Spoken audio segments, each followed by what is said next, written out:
All right, welcome everyone. I am pleased to be joining you all today to introduce our next webinar speaker. My name is Jillian Weldon-Genge, and I am a regional forester with the department, but I'm actively involved in our joint professional foresters association, providing continuing education opportunities for members. And in light of not having a live AGM this spring, we have been trying to organize webinar opportunities or CFE opportunities through a webinar platform to allow members of both organizations, the Nova Scotia Forest Technicians Association and the Registered Professional Foresters, to participate in learning opportunities. So I'd like to thank the rest of the committee that's been involved in planning those events. We've had a couple of webinars already, and this will be our third webinar for this season.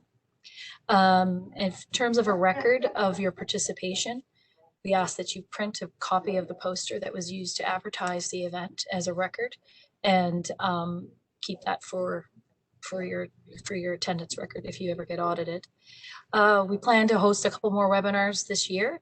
Upcoming in the spring is hopefully one on the irregular sheltered wood practice using the Quebec experience, learning a little bit about that. And we also plan on having a field tour in the eastern region of Nova Scotia later in the fall. So keep an eye for those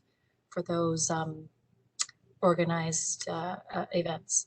Also, I'd like to thank the Nova Scotia Woodland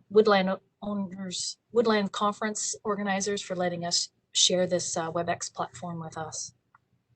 So as our other webinars have been, we have time allocated to our speaker, and we are also going to be using the polling feature of the WebEx platform again in this webinar.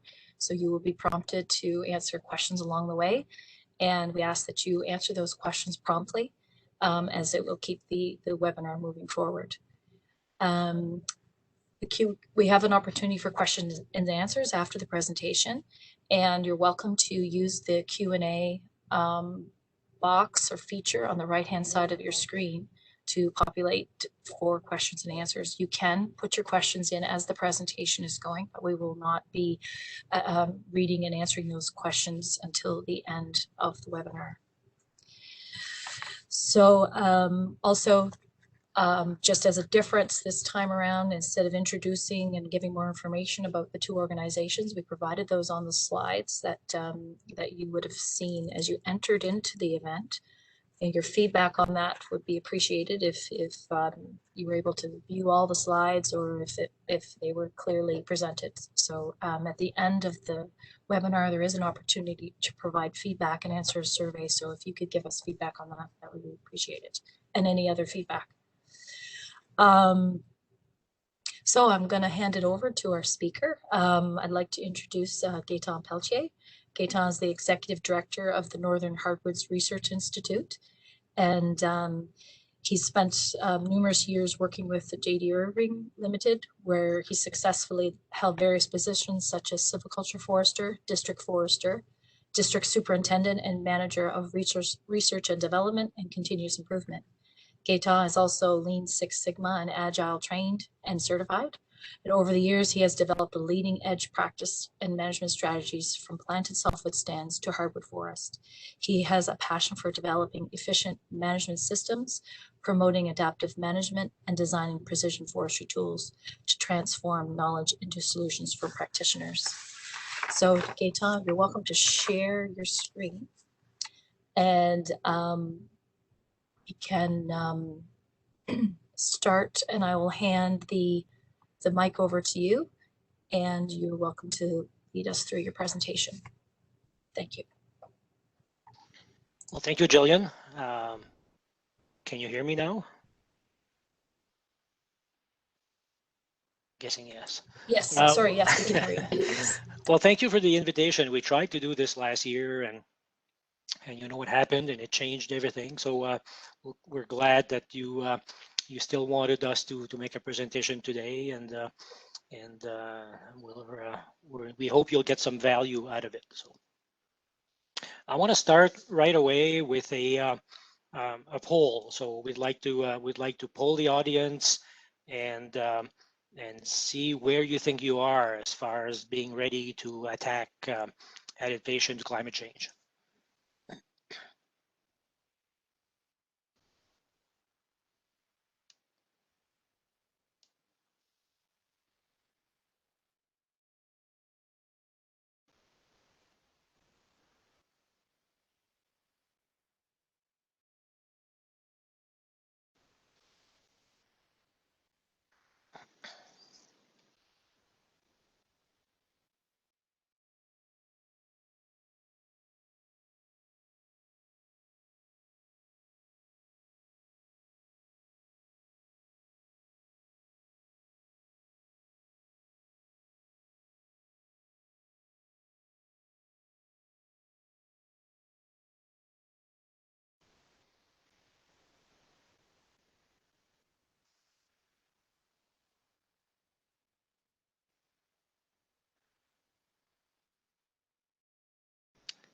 Okay, so I trust, like me, you see the results of the poll. So it looks like most professionals present today feel that they're somewhat equipped to deal with adaptation to climate change. So hopefully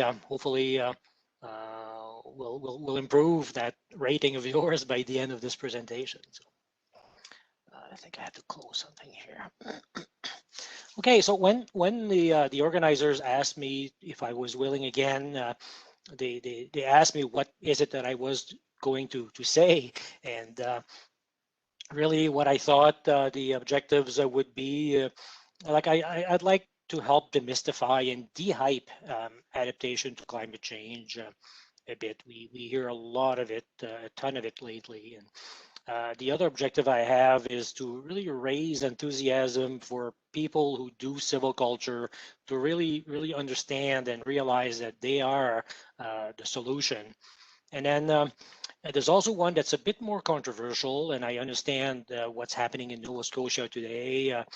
But I want to talk about the perception that if you let nature take its course, it could be the most viable alternative. So I want to talk about that as well. So we're gaining, excuse me, we're gaining perspective more and more.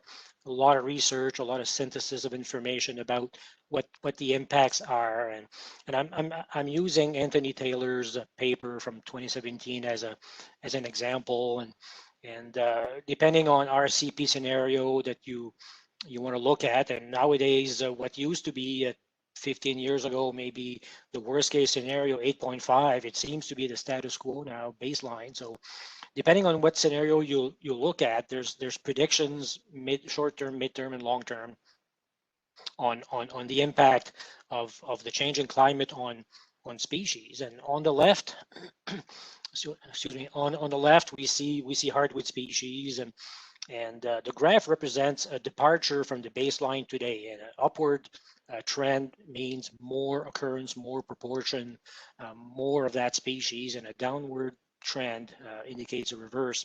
But species like American beech, red maple, red oak, common knowledge, common acceptance that those species would probably benefit and be more prominent than other species in light of a changing climate in the next 80 years. Species like white ash as well. There's other species like sugar maple, trembling aspen, and then white birch, where the trend is reversed. So they should reduce in health, proportion, distribution. And then for softwood species, and sorry, yellow birch is kind of a no big change anticipated. Softwoods, we're looking at eastern cedar and hemlock, a slight improvement, and white pine as well. But for most other species, the trend is fairly negative for softwoods. If we express this in terms of mean annual increment or current annual increment, you see the trend there, where boreal species will tend to decrease in productivity, and then more temperate species will increase in mean annual increment. So that represents consensus, more or less, the synthesis of the knowledge that we have on the impacts in our area. So I have another question for you here. So the pollster will bring it up.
Okay, so the results are in.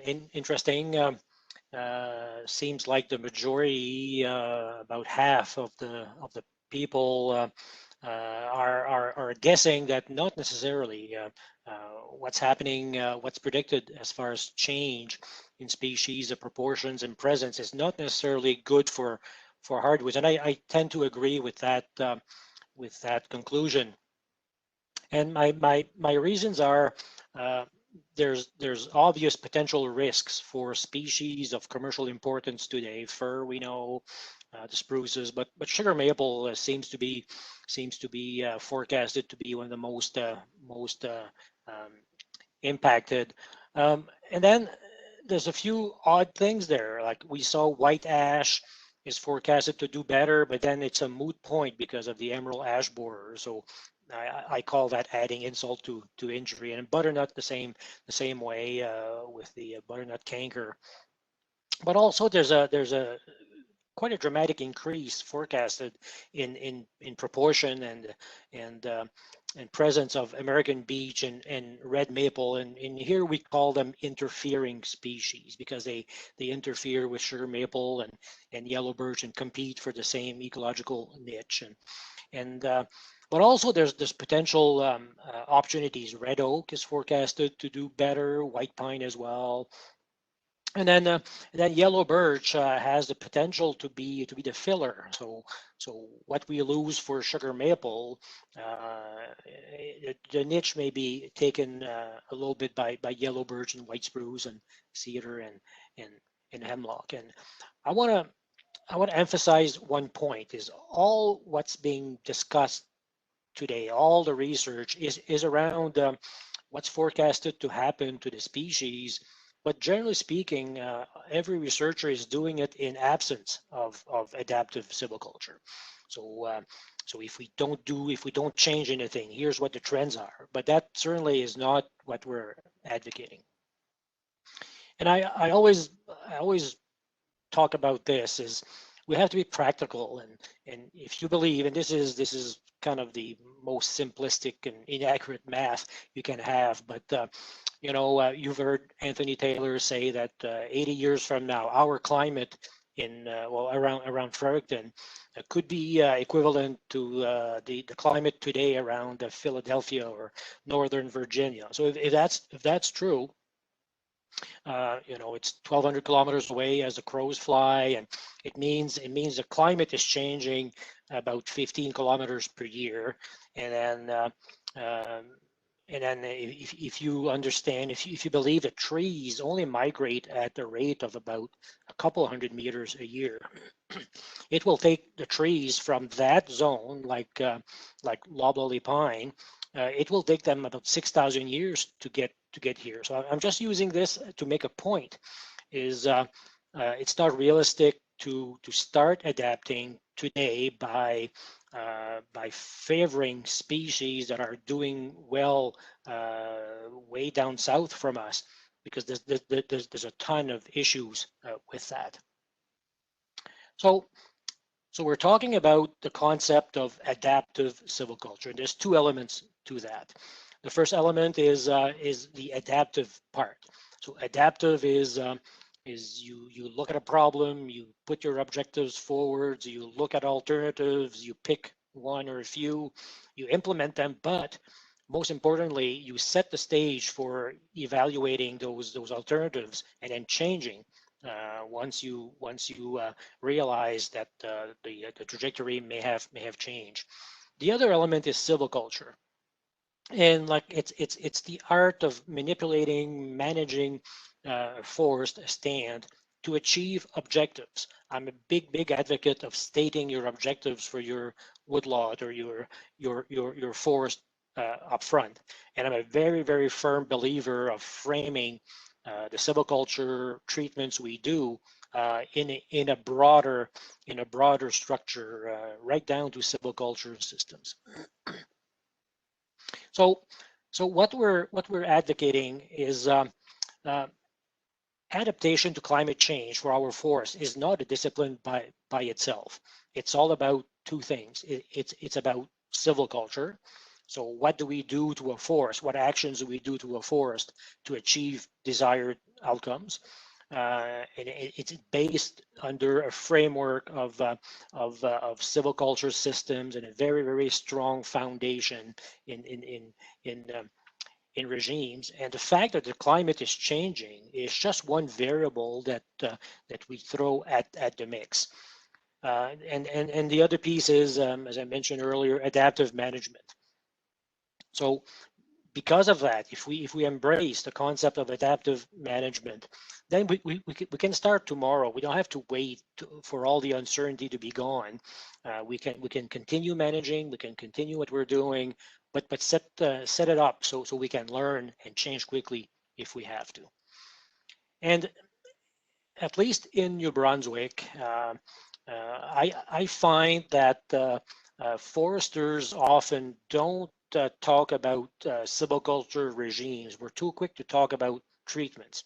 What are you doing here? I'm doing an overstory removal. Well, great, but an overstory removal is the last treatment part of a shelter wood system. Is this what you mean? And so the concept of regimes, which is a series of treatments on a timeline, becomes very important as we decide what it is we can do to adapt our forest to a changing climate. And there's 7 very important silvicultural concepts that I'm begging everybody to go back to and understand. And these are our concepts. Well, you'll find something similar in other places, but tree species is different. Like you don't have to accept that you're going to have an increase in beech and a decline in sugar maple, because sugar maple tree is worth 10 times more than a beech, at least from a traditional forest products perspective. Tree size and form have an impact on value and growth. Competition, very important concept. Understanding tree health, tree vigor, and how it impacts growth rates, very critical. What we leave for basal area after treatment impacts growth rate tremendously, and we always tend to leave too much from my perspective. Release crop trees, so don't only reduce basal area, but release crop trees on tree sides. And the last one is there's factors that are beyond silviculture concepts that can really trump everything that we've done. If we pick the wrong harvesting season, the wrong harvesting system, the wrong trail network, these elements can really override almost everything else. So I got a second question here. Which age class of trees do you think we have the most chances to mitigate changing climate?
All right, so it looks like most people answered at the regeneration or sapling stage, and I share that answer as well.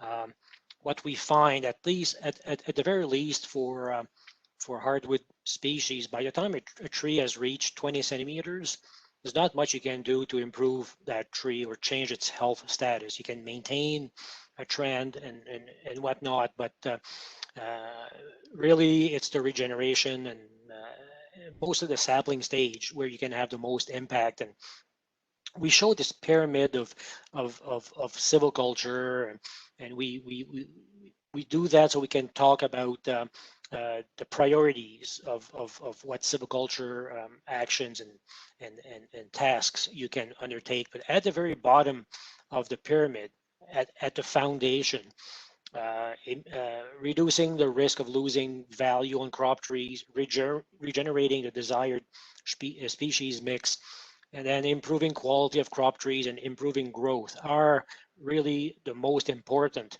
And you have the most impact there at the regeneration stage, where um, uh, doing what you need to do to promote the right cohort of trees is the single most important thing we can do.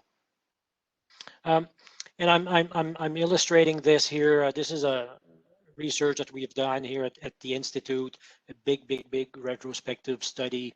And we looked at old partial cuts and the impact on saplings per hectare based on the intensity of the treatment expressed as percent of basal area removed. And what we see is very clear. Beech, the less you remove, if it's present in the stand, the less basal area you remove, the more you will promote American beech. And there's species that are the reverse. We all know yellow birch. The more you expose to a certain point, the more you will regenerate that species. And then sugar maple has a very particular trend where it likes the sweet spot in the middle. And then red maple seems to be happy to be red maple anywhere it is. So there's no big obvious trend there. But those fundamentals are really important when you decide what silviculture regime you you implement. So this is a tolerant forest, a tolerant hardwood forest, some softwoods, but greater than 70% tolerant hardwoods. And we just talked about the trends in terms of recruiting the new cohort.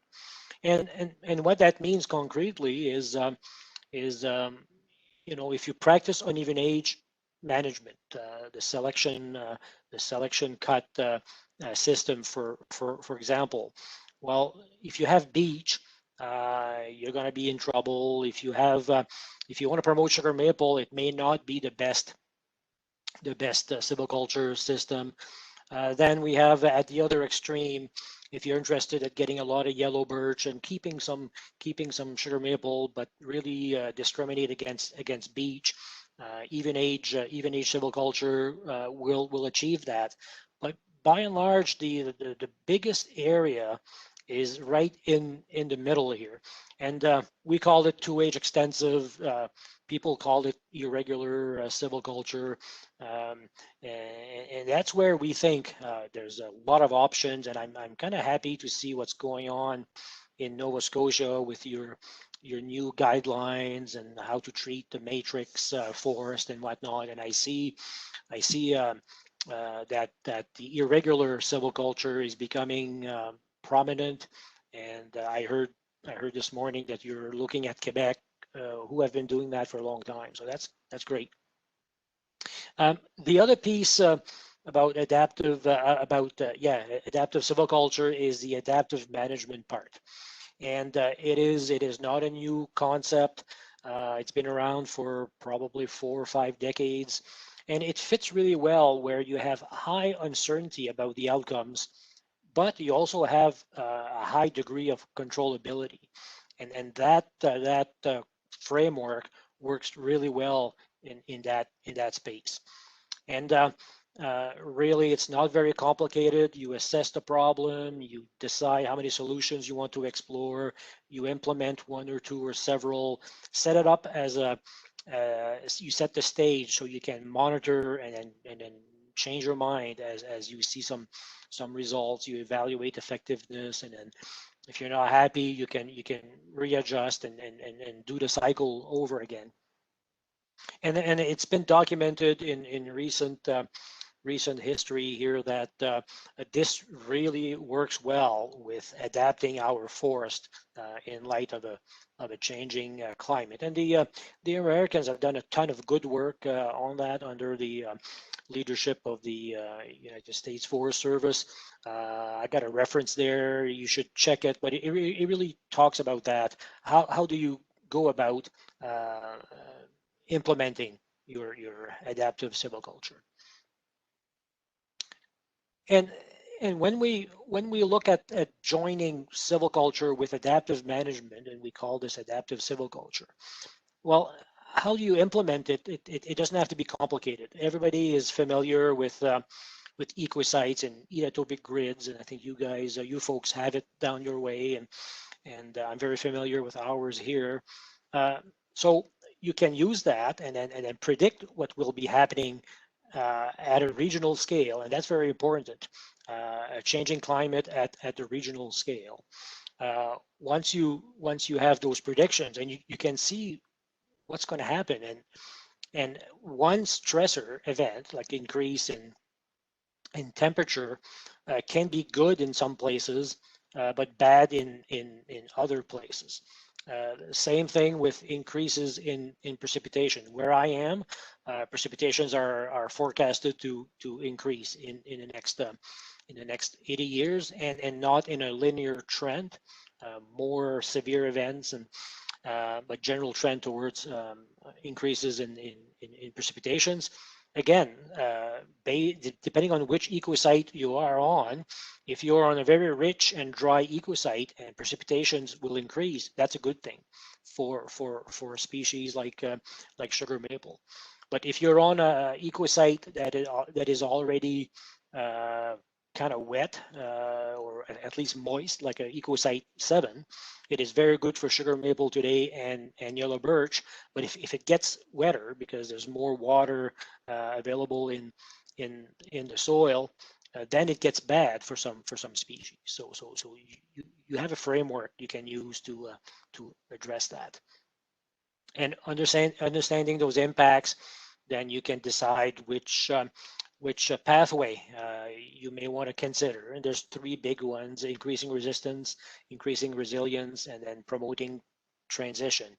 It becomes clearer if you have a regional perspective based on your knowledge of ecosites and then some predictions. So what is it that we advocate? Well, it's really simple. At the heart of it is practice the best silviculture you can. Gain the most knowledge about silviculture that you can, because we think it's the key. Doing things to the forest instead of living with what's going to happen. Implement adaptive management, a very powerful tool, especially when combined with really good quality silviculture embedded in systems and regime, and then implement it. So plan, do, check, act, redo the cycle, and start now. You don't need to worry about black walnut and black cherry today. You work with the species you have in place, and then you keep experimenting under the auspices of adaptive management. I got a simple example here to illustrate. I'm going to end with that. A simple example to illustrate what I'm advocating. This is a woodlot in northern New Brunswick, and in the Panhandle north of Edmundston, and we picked a stand. Like, stratification is very important. If you're going to do these things, you have to change the scale at which you are looking at your silviculture.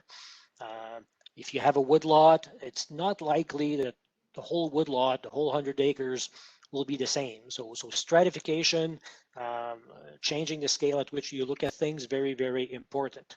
So for this woodlot, we have equisites 7 and 8. Here's the inventory on that woodlot. We'll have a close-up of that pie chart later. So empower yourself with data. A lot of the data is available without you having to set foot in your forest. I'm familiar with New Brunswick, and I think Nova Scotia has a lot of the same. All kinds of derivatives of LiDAR, point cloud, so slope and aspect and contours. And Chris Henniger has developed a biomass growth index that addresses fertility to some respect. And then the last one here, a depth water table, the tool that Paul Arp has developed at UNB, which I believe is available for Nova Scotia. And then there's a very interesting one here. We asked at the Institute, we asked Chris Henniger to develop for us the ability to forecast the probability of species to be present in the future in a given area, but based on historical presence. So he built those species affinity maps, those species probability of occurrence map for, I think, maybe 10 species. Or for that woodlot, we can actually go in and, using Chris's tools, we can say, well, here chances are we will recruit beech and a little bit of poplar. And so we have those tools, again, at a very fine scale. Most of those are at the hectare level or the 20 meter by 20 meter level. And then going back to the inventory for that stand in that woodlot. So here's the breakdown of species. Well, we know aspen represents about 20% of the inventory on that stand, and the trend for climate change is downwards. And I put the arrow green because, well, it could be a good thing to have less aspen in the future. Same thing with white birch and fir. And then you have a little bit of red maple, 16%. The trend will be upward. We should have a higher proportion of that in the future. Again, in absence of adaptive silviculture, so that's a bad thing. Sugar maple, a downward trend. That's a bad thing. American beech, upwards, again, bad from our perspective. And then yellow birch shouldn't change too much. So now you have all these layers of information, and you can use that to tweak your silviculture that you're gonna do. We're very fortunate also to have very, very fine information about what actual changes will happen in our climate for the next 80 years, number of freeze and thaw days and these type of things. And that's the work of Charles Bork at UNB. And we asked Charles permission to create a mapping tool of that. So we have on our website, you can go, and for your area, for your eco district, which is the size of a county, you can have those very custom predictions, and you can consult that to see what will happen, not at the province level, but really at the very, very regional level. And then we showed that before, so you understand what these changes in key climate metrics will mean depending on ecosites. And then the impact of percent of basal area cut will have on recruitment of regeneration. So there you're all set to be able to choose which silviculture systems you might be willing to implement and then follow up. In this case, for that woodlot, for that stand, the best treatment we thought, the best regime was a uniform shelter wood regime, followed by commercial thinning. So now you have a timeline. I'm going to close the door here. Sorry. So you have a timeline now where if you set it up right, you can tell right away when you will go and check and verify your hypotheses, and then decide if you need to change course. But there's a ton of opportunities in this regime to switch things around if you don't get the results that you uh, you you desired. And in each step, you can do actions to change the composition, change the vigor of your trees and whatnot. So what does it look like? And I mentioned earlier, I'm happy Nova Scotia is considering the irregular forest silviculture. It could be a silver bullet, and what we say is really consider that regime, that silviculture system, really to change what cohorts you are recruiting, and then use that to keep the trees of good quality that you have. And if you implement it right, I think that regime, that silviculture system alone, can be as much as a silver bullet. As you know, the irregular silviculture has many variants. We're really advocating here in New Brunswick what we call at the Institute continuous 2Age, which is really a continuous cover irregular shelterwood. So we work with forest products companies, and we implement that. But that seems to be the one single regime that fits almost. Well, actually, when you look at, we've cruised about 3,000 hectares in the last 5 years at the Institute and implemented our SPS. And in 2/3 of the time, you recommend this type of a silviculture regime and silviculture system. So here's the last question that we're going to poll you on before we move on to the Q&A.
Okay, results are in, and there's a lot of all of the above. And really, this was a trick question.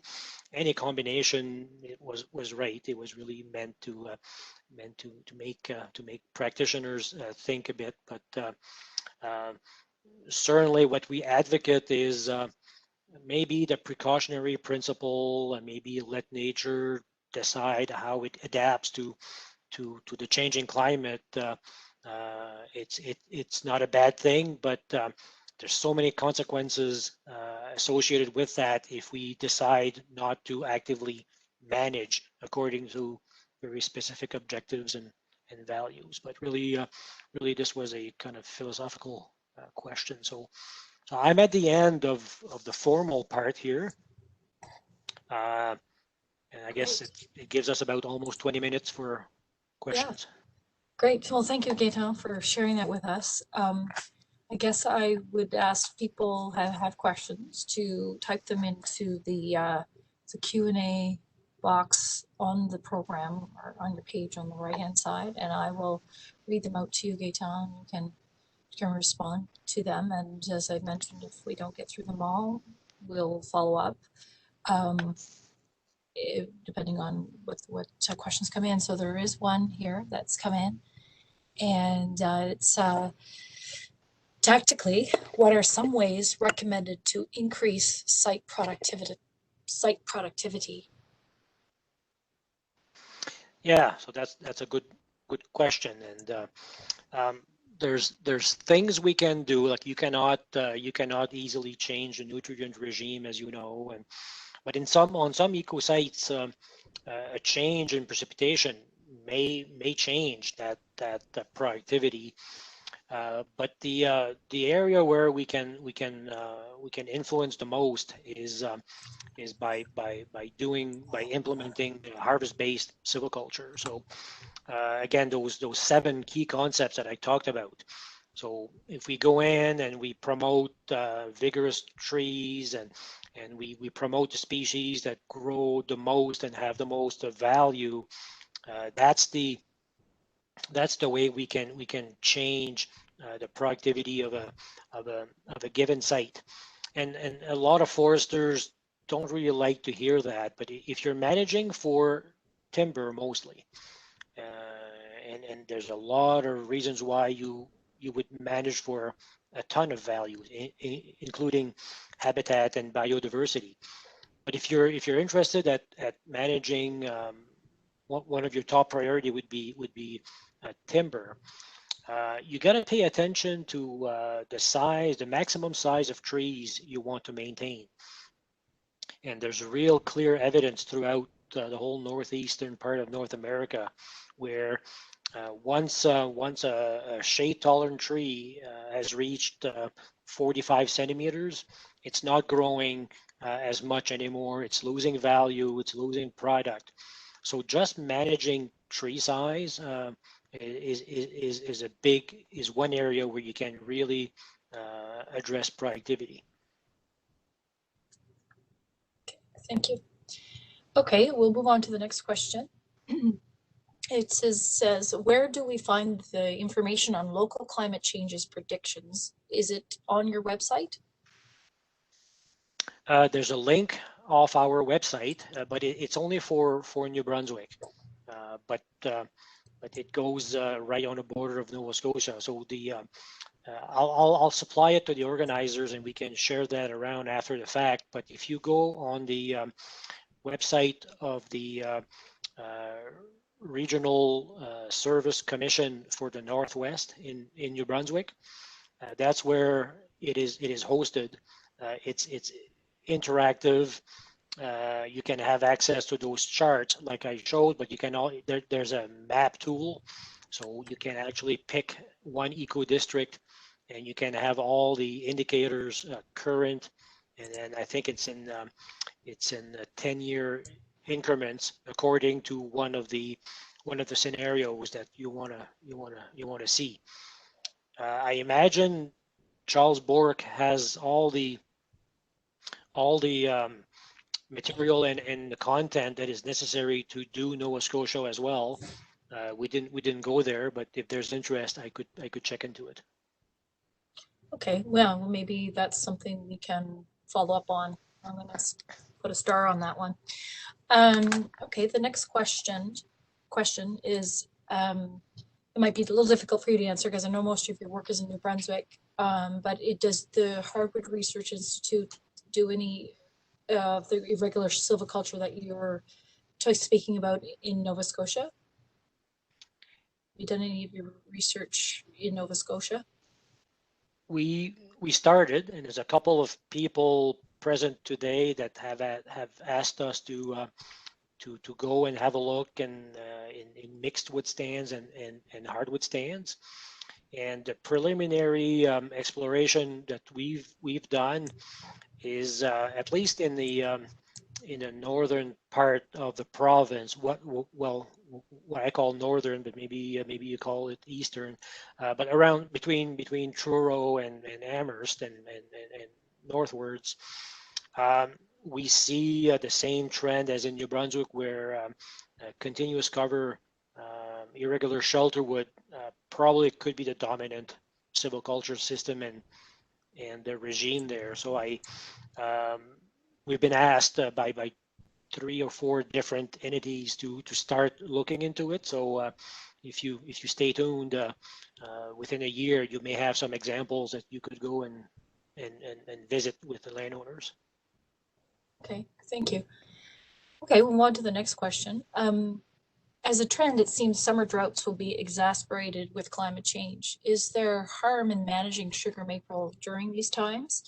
And the follow-up to that is, are there best times for harvesting without significant stress to your crop trees? That's a good question, and the resolution for the forecasts, they're annual averages, so they haven't been really broken down into significant windows within the phenology within the year. So we could have more precipitation during the year, which could help sugar maple in theory. But if we have that one big severe drought every 2 or 3 years in June and July, that is a big game changer, and we don't understand that today. The models are very coarse. They don't really lend themselves very well to break it down by season or month.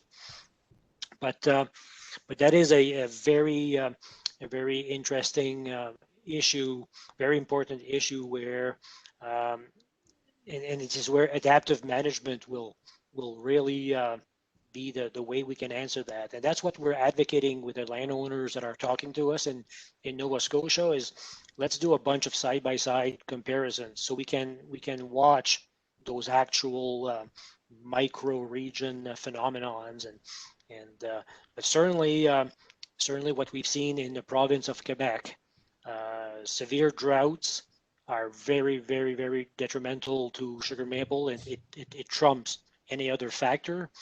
And almost equal to that is freeze and thaw cycles in the deep winter. And these things, these two climatic factors, unfortunately, we cannot forecast today. So I realize I answered a bit like a politician, but I apologize. Okay. But it makes the case for adaptive management. Like you'll Right. find out, we'll find out together if we do those things and keep an eye. We certainly don't make broad recommendations to be implemented everywhere in one shot. We always advocate, let's try a bunch of different things here. Okay.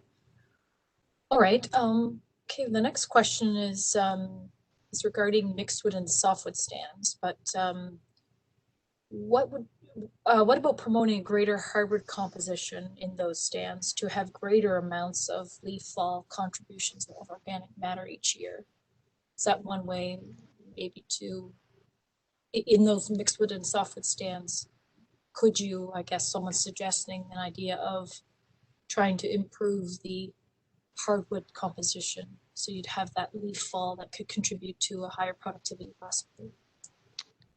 Yeah, that's a good point. And I'm a believer, and I don't have a lot of empirical evidence of that, but maintaining a mixture of some hardwoods, even in quasi pure softwood stands, always sounds like a good approach. And certainly if you're doing even age management and you have to decide today, do I take the brush saw to my softwood stand and do I eliminate all the red maple and the birches?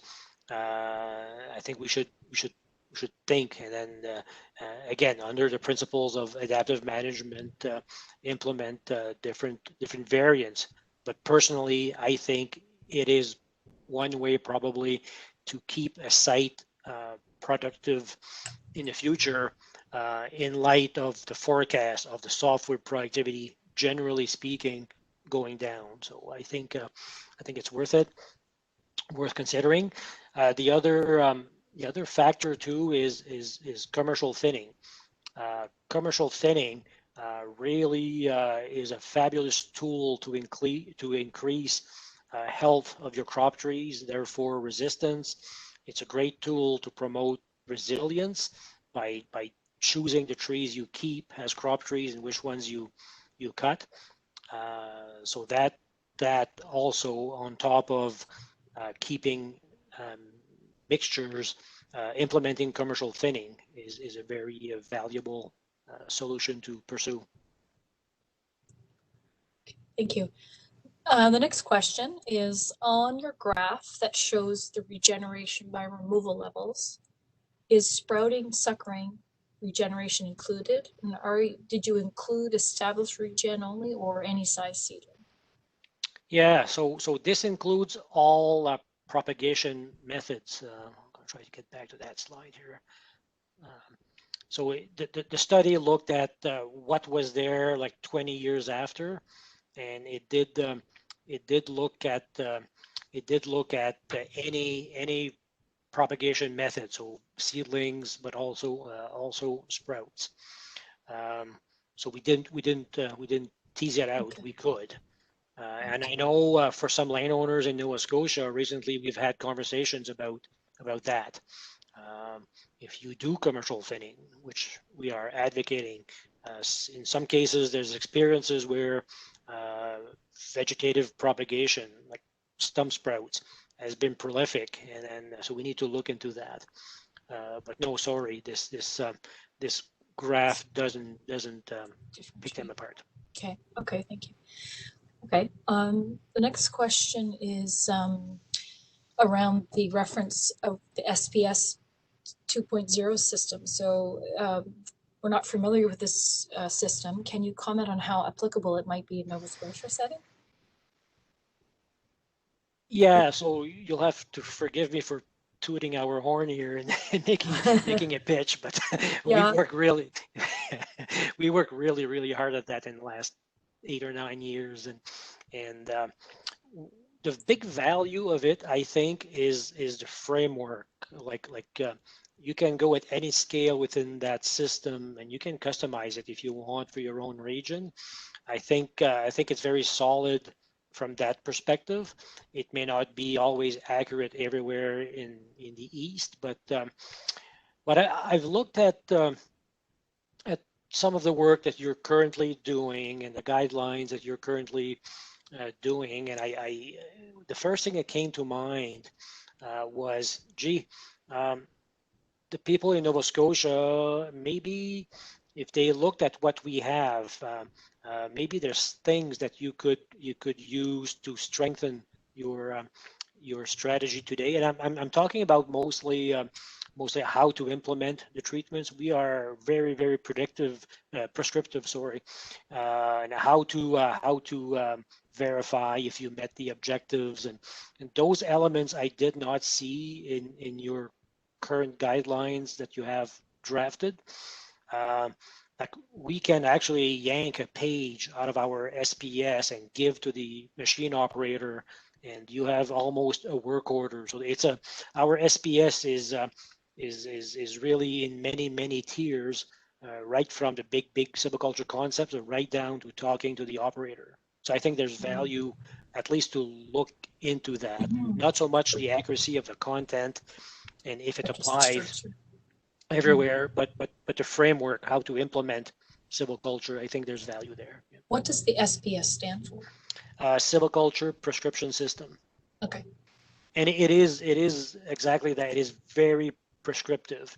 It's funny, as foresters, we always hate being told what to do. We like to think and discuss and ponder, and it's the same here in New Brunswick. But from the outset, every discussion almost finished by, well, why don't you tell us what we should be doing? So we built this prescription system that doesn't take away all the benefits and the requirements to talk and adapt and change, but at least it gives you one answer as a straw dog, and then you can change that. So great, thank you. So we have time for one more question. There's one here. What kind of incentives, and I assume it means New Brunswick maybe, are there to harvest smaller diameter and poor quality hardwoods and short-lived pioneer species after clear cutting to promote and favor growth of long-lived valuable species? This would to avoid firewood cutters from high grading our forests. Mm. I don't think we're there either. I think again, if you start by picking a regime and looking at the desired outcomes, I think you have the making there to decide if it's okay to let the firewood pickers remove what's left, or if no, I've achieved the conditions, the outcomes that I wanted, and my stand is now on the right trajectory. So if you have those things, if you have those desired outcomes, those tools to pick the desired outcomes and decide if you're there, I think you check the box, and it gives you justification not to let much more happen to that stand as it is today. Okay. Great. Well, I'm just see here. I'm not sure there's any other questions that came in. Oh, there's one more. Sorry. What are your thoughts on using a target basal area rather than a percent removal to achieve post-treatment targets? I'm very adamant about it, and working with percentages, if you don't pay attention to your starting point, all percent removal being equal, you can have very, very different resulting outcomes. And we've done a lot of work, and it's very, very clear. If you want to regenerate the right species and promote growth, there's very specific windows of basal area that work well anywhere in northeastern North America, and it tends to be between 14 and 20 square meters per hectare. So you can implement your your harvest-based silviculture using percent removal, as long as you've done the math before, and in your head you've modeled what the resulting basal area is. So if you want to talk to operators in terms of percentage, that's fine. I would recommend you should be in control of that percentage removal based on your stand by stand targets. Great, thank you. Okay, well, that really, there's no more questions in the Q&A that I can see. And we're getting close to one. Oh, sorry, there is one more. We got one more minute here. Does the Northern Hardwood Research Institute have an operator training program in place for doing treatments? We do and we don't. This was not really in our scope, but became super obvious when we've been implementing this SPS over thousands of hectares in industrial operations in New Brunswick. And it's very clear every time we can talk to operators, we can talk to contractors, we can explain to them the desired outcomes. It's a much quicker line to results. So we don't have a formal program, but our foresters that implement this every day, they talk to operators and they do that. So there's a demand right now from the forest sector for us to look into operator training to implement these and develop the right tools so you can pick the right trees at midnight in a snowstorm. You don't have to swing a prism to do that. And we want to do it with the folks who are already in that business, so the Cane Woodlands Forum and those folks who do operator training. So there's discussions going on now, but we don't have a formal program right now. Okay, thank you. All right, well, that concludes our time, and I do not see any more questions. So I'd like to thank you again, Gaetan, for sharing your information with us. It was very interesting, and the work that you're doing is very valuable, and it's great to know that there is a research center that is looking into this and providing this information. So again, thank you. And I'd also like to thank all the participants for joining and also being engaged in the presentation by sending in questions. The other thing Gaetan has said if anybody's interested in a copy of his slides to let me know, let us know, and we will send those to you. Also, when you exit the webinar, there is a little survey. We ask that you send us some feedback so that we can learn from how we experience these, make them better. And otherwise, thanks everyone for joining. But Gaetan, before you go, if you just could hang on, we'll go back into the practice session so we can have a little chat. But everyone else is free to go. And thanks so much. Have a great day. Thank you, everybody.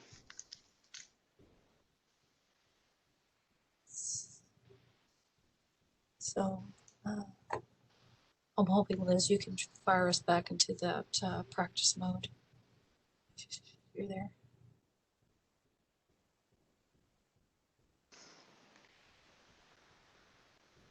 She's not there. Oh, wait a minute.